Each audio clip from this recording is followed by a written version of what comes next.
Many thanks for joining us. This is ASO TV News. I am Tina Oje Achu. The headlines. President Tinubu to address Nigerians at 7 a.m. attend joint NAS session. Senate moves to institutionalize presidential address every June 12. Federal government advises citizens against recruitment racketeers. And in sport, Senegal becomes first African team to beat England after 22 games. And now the news in detail. President Bola Tinubu will address the nation at 7 a.m. on Thursday as part of activities to mark the 2025 Democracy Day celebration. President Tinubu will also attend a joint session of the National Assembly at the National Assembly Complex in Abuja. The Inter-Ministerial Committee on Democracy Day said these in a statement on Wednesday. Abdul Hakim Adioye, who issued a statement on behalf of the committee's Director, Information and Public Relations, said President Tinubu will, after his address, attend a joint session of the National Assembly at noon. The statement read, however, Adioye said there will be no Democracy Day parade. Later in the day, there will be a public lecture on Democracy Day celebration at the State House Conference Center, Abuja. Time is 4 p.m. The Senate says it is considering a legislative move to institutionalize a presidential address every June 12 in recognition of the day's historical significance. The leader of the Senate, Opeyemi Bamidele, disclosed this in an interview with reporters on Tuesday, stating that the Senate is hoping to prepare a bill to formalize the president's speech to the nation on that date. He said the lawmakers are hoping to bring a bill soon to institutionalize the president's address on June 12 because of its historical importance, adding that there can't be a better time to address the nation through the parliament than on June 12, especially since it is a joint sitting at the National Assembly. He further revealed that the proposed legislation would also seek to designate the National Assembly NAS complex as the venue for future presidential swearing-in ceremonies. The Senate leader also announced that the Senate is considering an extension of the implementation period for the 2024 budget, particularly its capital expenditure component. On constitutional reform, the Ekiti Central Senator, who also serves as the Vice Chairman of the Constitution Review Committee, acknowledged that progress has been slow but assured Nigerians that the process is ongoing. He asserted that the committee is nearing the final stages of its work and plans to hold public hearings at zonal levels in the coming weeks that would lead to a joint public hearing coordinated by the House of Representatives and the Senate. President Bola Tinubu says rehabilitation and renovation of the International Conference Center in Abuja is in alignment with his administration's Renewed Hope agenda, which aims to upgrade infrastructure in transportation, healthcare, education, energy, and urban development. The president said these are the official commissioning of the facility, which has been renamed in his honor. After months of consistent renovation and rehabilitation, speaking at the event, the president lauded the FCT minister's zeal towards infrastructural development in the national capital. He said modern infrastructure remains the backbone of a thriving economy and an inclusive society. President Bola Tinubu, in his address, President of the Senate, Godswill Akpabio, emphasized the synergy between the legislature and the executive in Nigeria's political space when it comes to providing dividends of democracy to citizens.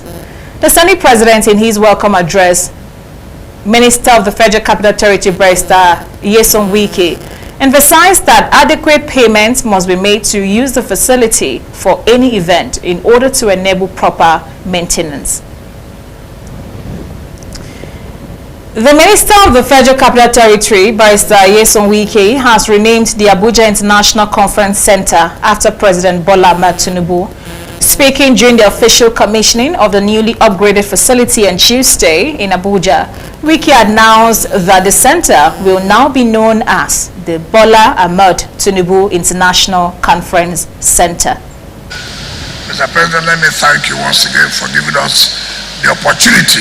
We know that time is not on the side, but it's important for the public to understand and to know why today this is called Bola Ahmed Tinubu International Conference.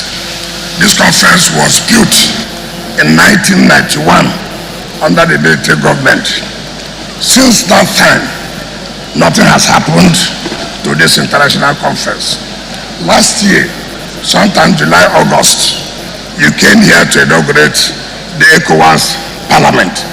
It was an embarrassment for a country to have this as an international conference then. And you said, how can we have this as an international conference? That shows leadership.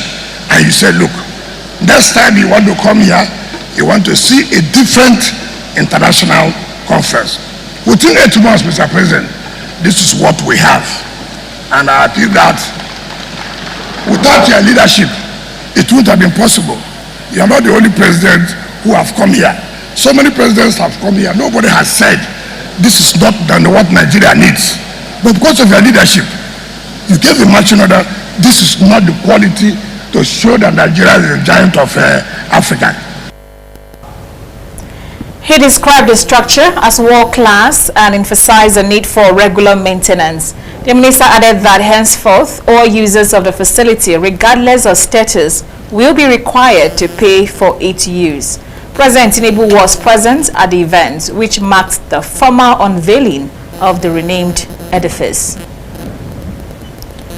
The chairman of Gwagwalada Area Council, Alhaji Abubakar Jibrin-Giri, has reappointed Alhaji Yusuf Muhammad Dobi as Supervisory Councillor for Education and Social Development and appointed Malam Iliya Haruna as Special Advisor on Media and Publicity, replacing Alhaji Idris Muhammad.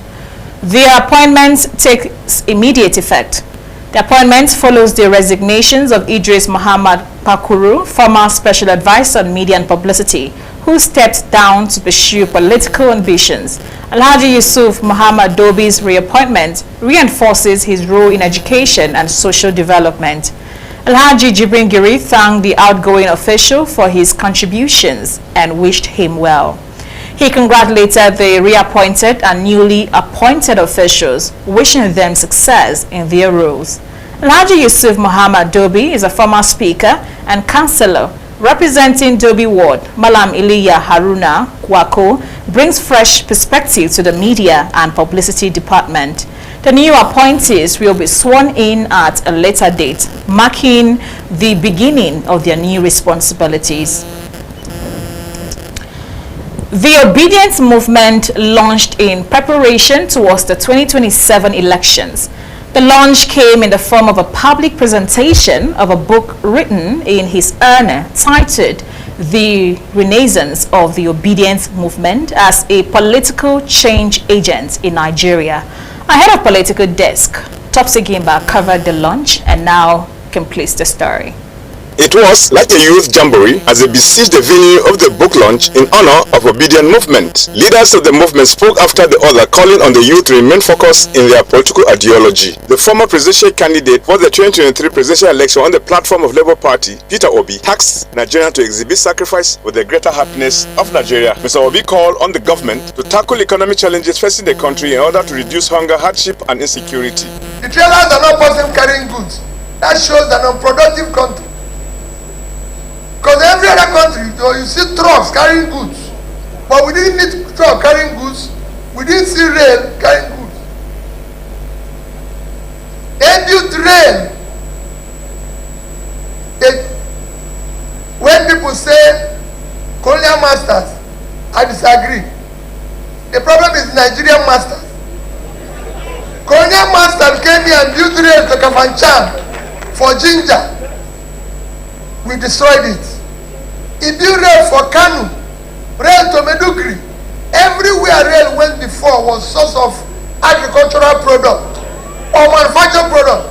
We just shut it down. He thanked every Nigerian for believing in the country, particularly the author of the book, Mr. Ike Aboin, for putting the book together about the obedient movement in Nigeria. Earlier, the chairman, Caretaker National Committee, Labour Party Senator Nenadi Osman, PhD, thanked the Labour Party supporters for believing in the political ideology of Peter Obi. She urged them to remain determined. She encouraged the party supporters to carry out the message of obedient movement to all corners and crannies of Nigeria.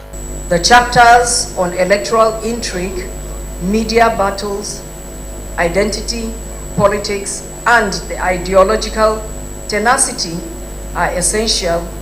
They are essential readings for anyone seeking to understand the shifting landscape of the Nigeria's democracy.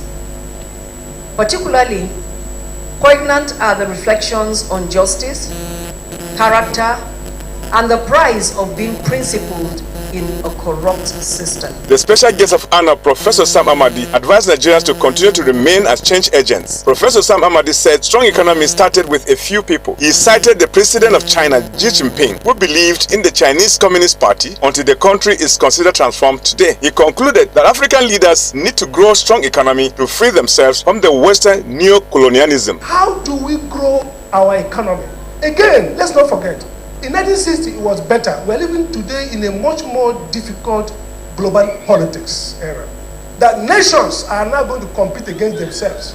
Nations now need their smartest and their most committed leaders who can get forth and resolve this crisis. Nigeria can no longer continue with the old style of Emiloko, old style of prerogatives, old style of let's come and share the loot, old style of how much can we use to buy this person.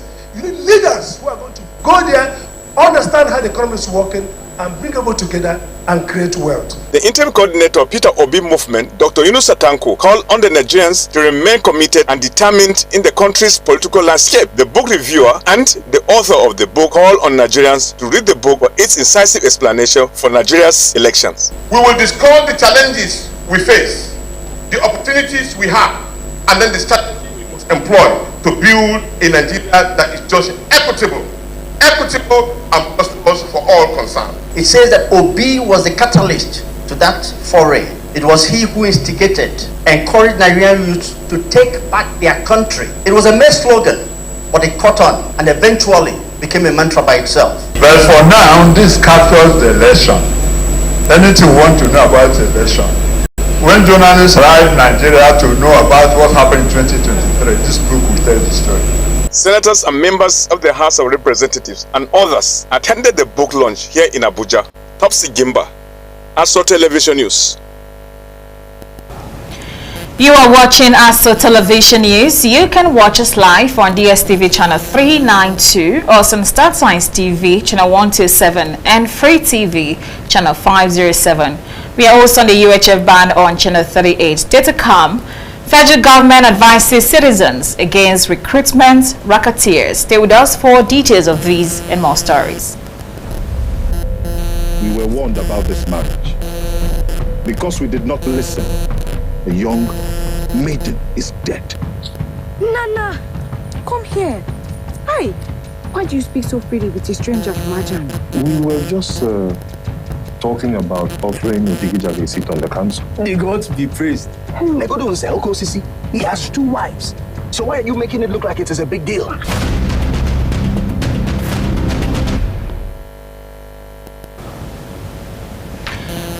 Thanks for joining us again.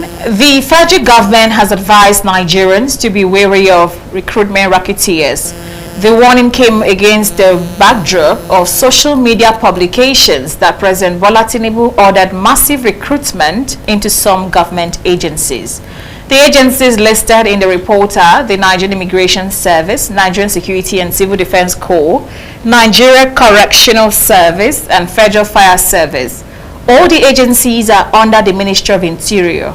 Responding to the report, the Civil Defense, Correctional, Fire and Immigration Services Board acknowledged a presidential approval for the recruitment of personnel in the 4 paramilitary services, but insisted that due process would be followed. The board secretary, Major General Abdul Malik Jibrin, said in a statement that there are a series of processes which lead to the actual recruitment exercise. He said the board wishes to reiterate that for all its recruitment processes would be done via adverts in the national dailies, and it would be carried out in a fair and transparent process, devoid of payment of any fee. To this effect, he said members of the power had a snap ambush operation. It added that in the course of continued exploitation in the Malam Faturi general area of Abadam local government area, where recent offensives have been recorded, troops discovered more bodies of neutralized terrorists and recovered an array of arms and equipment. The statement listed recovered items to include AK-47 rifles, motorcycles, but also highlighted a surge in West Africa and the spread of the virus across